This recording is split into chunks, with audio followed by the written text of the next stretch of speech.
سیرت النبی صلی اللہ علیہ وسلم قسط نمبر 96 عنوان اللہ کی تلوار۔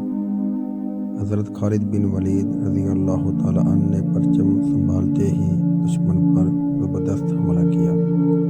اس طرح جنگ کا پاسا صحابہ کرام رضی اللہ عنہ کے حق میں پلٹ گیا۔ اس طرح کفار پر مسلمانوں کا روب چھا گیا اور مزید لڑائی سے کترانے لگے۔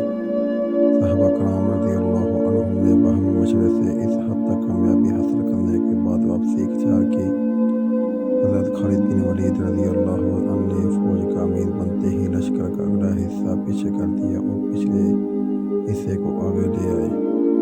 اس طرح دائیں حصے کو بائیں جانب اور بائیں حصے کو دائیں جانب سے لے آئے۔ اس طرح انہوں نے پورے لشکر کی ترتیب بدل کر رکھ دی۔ جب رومیوں سے آمنا سامنا ہوا تو انہیں ہر طرف نئے لوگ نظر آئے۔ اس طرح انہوں نے خیال کیا کہ مسلمانوں کو پہنچ گئی ہے۔ یہ ایک جنگی چال تھی۔ یہ جنگ مسلسل 7 دن تک جاری رہی۔ امام بخاری رضی اللہ تعالیٰ عنہ نے حضرت خالد بن ولید سے روایت کی ہے کہ جنگ موتا کے موقع پر ان کے ہاتھ سے 9 تلواریں ٹوٹی۔ صرف ایک یمنی تلوار باقی رہ گئی تھی جو آخر تک ان آپ کے ہاتھ میں رہی۔ ادھر تو موتا کے مقام پر جنگ ہو رہی تھی، ادھر مدینہ منورہ میں کیا ہو رہا تھا وہاں کا منظر یہ تھا کہ اللہ تعالیٰ نے حضرت صلی اللہ علیہ وسلم کو سارا حال بتا دیا۔ آپ صلی اللہ علیہ وسلم نے صحابہ کرام کو جنگ کی خبریں سنانے کے لیے مسجد نبوی میں بلایا اور خود منبر پر تشریف فرما ہوئے۔ اس وقت آپ صلی اللہ علیہ وسلم کی آنکھوں میں آنسو تھے۔ آپ نے بتانا شروع کیا، لوگوں، خیر کا دروازہ، خیر کا دروازہ، خیر کا دروازہ کھل گیا ہے۔ میں تمہیں تمہارے لشکر کے بارے میں بتاتا ہوں، ان غازیوں کے بارے میں بتاتا ہوں۔ وہ لوگ یہاں سے رخصت ہو کر چلے گئے، یہاں تک کہ دشمن ان کی منڈ بھیڑ ہو گئی اور زید بن حارثہ شہید ہو گئے۔ ان کے لیے مغفرت کی دعا مانگو۔ پھر جعفر نے پرچم لیا اور بڑی ثابت قدمی سے لڑے، یہاں تک کہ وہ بھی شہید ہو گئے۔ ان کے لیے بھی مغفرت کی دعا کرو۔ پھر عبداللہ بن رواحہ نے پرچم اٹھایا اور وہ بھی شہید ہو گئے۔ پھر خالد بن ولید نے پرچم اٹھا لیا۔ وہ لشکر کے امیر نہیں تھے، وہ خود اپنی ذات کے امیر تھے، مگر وہ اللہ کی تلواروں میں سے ایک تلوار ہے، اس لیے اللہ کی مدد تیار ہے۔ اللہ تعالیٰ نے اس تلوار کو کافروں پر سونپ دیا ہے۔ اللہ تعالیٰ نے دشمن پر فتح نصیب فرمائی۔ اس کے بعد حضور اکرم صلی اللہ علیہ وسلم نے حضرت خالد بن ولید رضی اللہ تعالیٰ عنہ کے بارے میں دعا فرمائی، اے اللہ، وہ تیری تلواروں میں سے ایک تلوار ہے، تو اس کی مدد فرما۔ اسی دن سے حضرت خالد بن ولید رضی اللہ تعالیٰ عنہ کو سیف اللہ کہا جانے لگا۔ حضرت اسماء بنت امیس رضی اللہ عنہ حضرت جعفر رضی اللہ عنہ کی بیوی تھی۔ اس روز اس لڑائی میں حضرت جعفر رضی اللہ عنہ اور ان کے ساتھی شہید ہوئے۔ نبی اکرم صلی اللہ علیہ وسلم ان کے گھر تشریف لائے اور فرمایا، جعفر کے بچوں کو میرے پاس لاؤ۔ حضرت اسماء رضی اللہ عنہ بچوں کو آپ کے پاس لے آئی۔ حضور اکرم صلی اللہ علیہ وسلم نے انہیں پیار کرنے لگے اور ساتھ ہی روتے ہی بھی رہے، یہاں تک کہ حضور اکرم صلی اللہ علیہ وسلم داڑھی مبارک آنسو سے تر ہو گئی۔ حضرت اسماء رضی اللہ عنہ کو حیرت ہوئی، وہ پوچھنے لگی، اللہ کے رسول، آپ پر میرے ماں باپ قربان، آپ کیوں رو رہے ہیں؟ کیا جعفر اور ان کے ساتھیوں کے بارے میں کوئی خبر آئی ہے؟ جواب میں حضور اکرم صلی اللہ علیہ وسلم نے فرمایا، ہاں، وہ اور ان کے ساتھی آج ہی شہید ہوئے ہیں۔ وہ یکدم کھڑی ہو گئیں اور رونے لگیں۔ یہاں یہ بات قابل غور ہے کہ اس وقت حضرت جعفر اور ان کے ساتھی مدینہ منورہ سے بہت فاصلے پر ملک شام میں لڑ رہے تھے اور وہاں سے کس طرح بھی خبر آنے کا کوئی ذریعہ نہیں تھا۔ ظاہر ہے اللہ تعالیٰ نے بذریعہ وحی حضور اکرم صلی اللہ علیہ وسلم کو دی تھی۔ آپ نے حضرت اسما کو بلند آواز سے روتے دیکھا تو فرمایا اللہ اکبر۔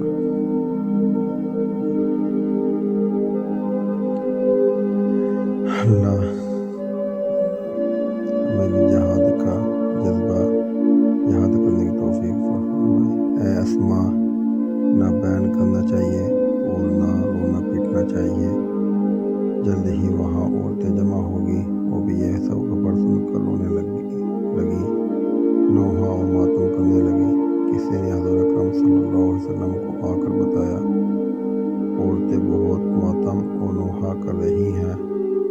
آپ صلی اللہ علیہ وسلم نے ان سے ارشاد فرمایا جا کر انہیں خاموش کرو۔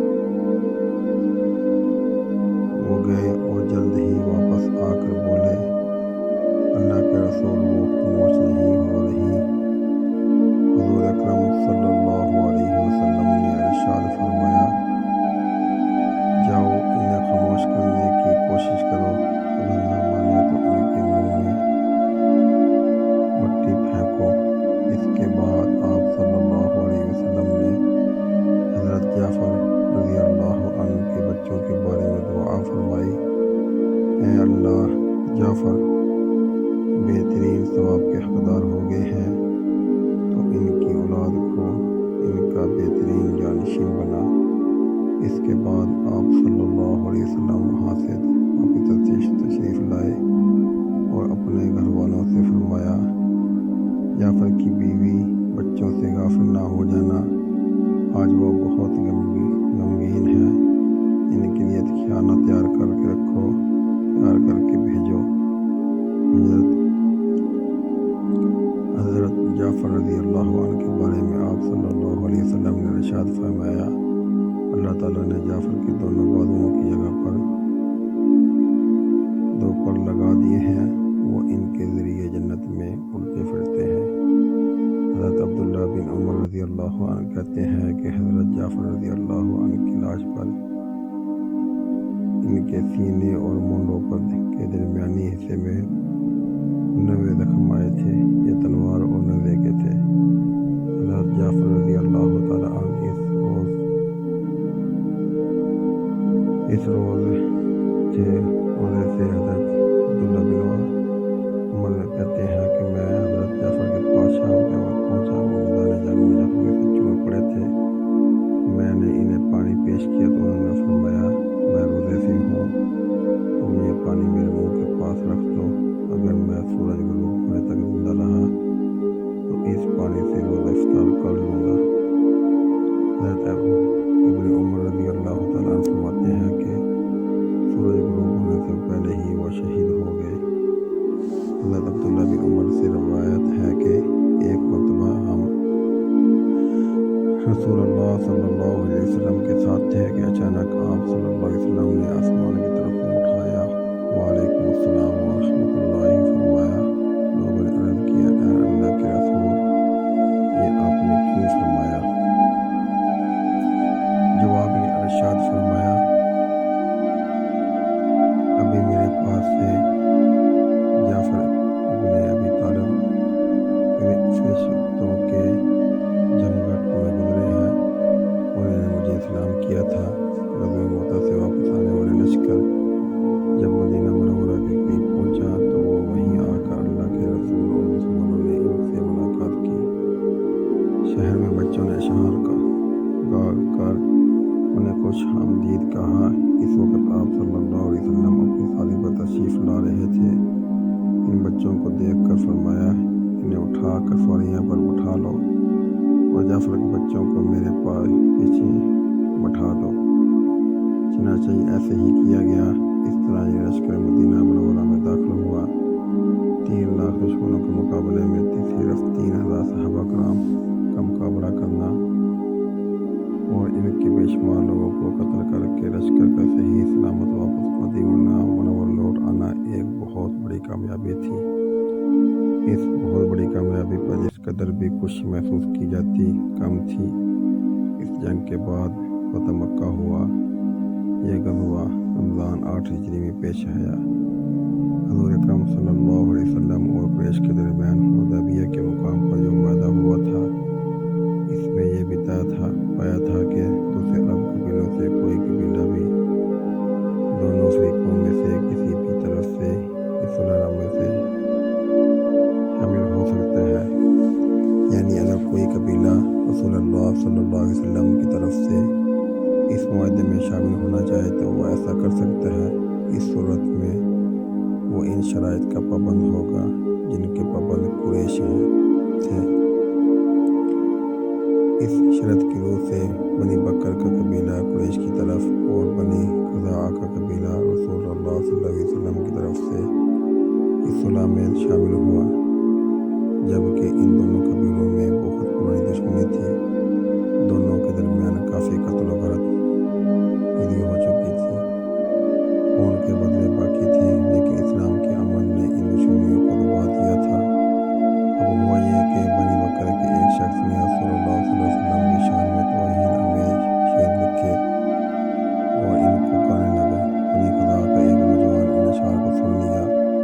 اس نے بنی بکر کے شخص کو پکڑ کر مارا، اس سے وہ زخمی ہو گیا۔ اس پر دونوں قبیلے ایک دوسرے کے خلاف اٹھ کھڑے ہوئے، کیونکہ پرانی دشمنی تو ان میں پہلے سے ہی چلتی آ رہی تھی۔ اللہ مزید اسلامی ویڈیو کے لیے میرے چینل کو سبسکرائب کیجیے۔ ویڈیو جاری ہے سیرت نبی صلی اللہ علیہ وسلم